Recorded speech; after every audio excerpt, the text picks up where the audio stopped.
in 2008, we had a paper-based map company. So we had a mapping globe store. You see the globes in the back and the maps around. But that went kaput. So in July of 2008, our sales dropped 30%.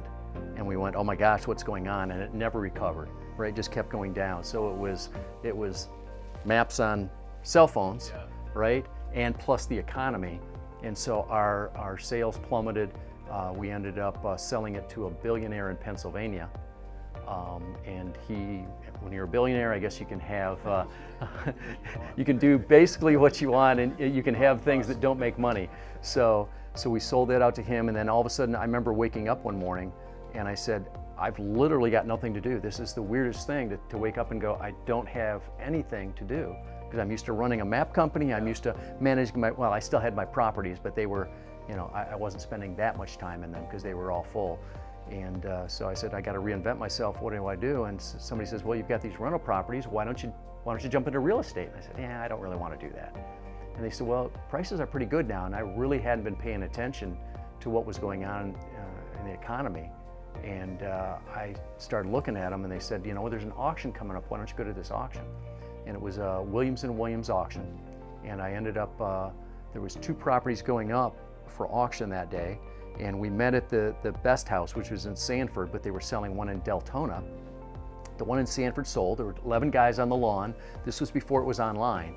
So it was whoever showed up bought the property, right? 11 guys with their little paddles bidding on this auction, and a speaker in the middle of the yard, and an auctioneer, hey, 20, so he's doing his auctioneer thing, and sold the first property. Second property comes up, nobody bids.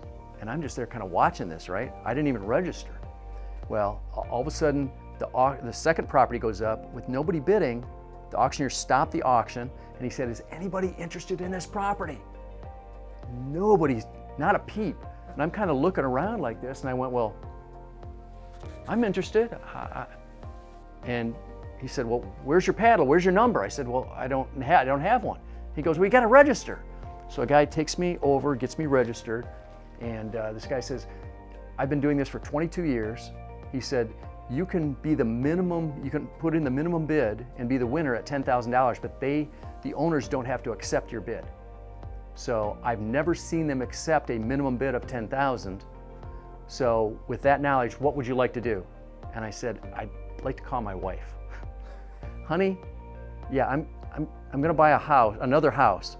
And you could almost hear her come through the phone, I don't want another house.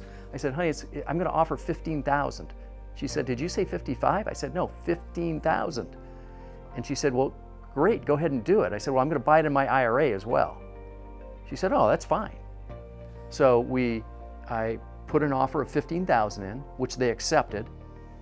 And that was the first house I bought in my IRA. It was wonderful. I wasn't supposed to, but I put signs in the yard before I owned it and started getting calls. So immediately after closing, the day after closing, I had somebody ready to move in at $750 a month. And I thought, wait a minute, I just paid $15,000 for this house, and now I'm renting it out for $750 a month? I like these numbers. These numbers work well.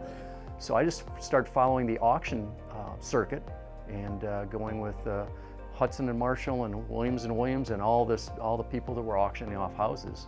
And I did that for probably a year or two and bought several additional properties in my self-directed Roth IRA.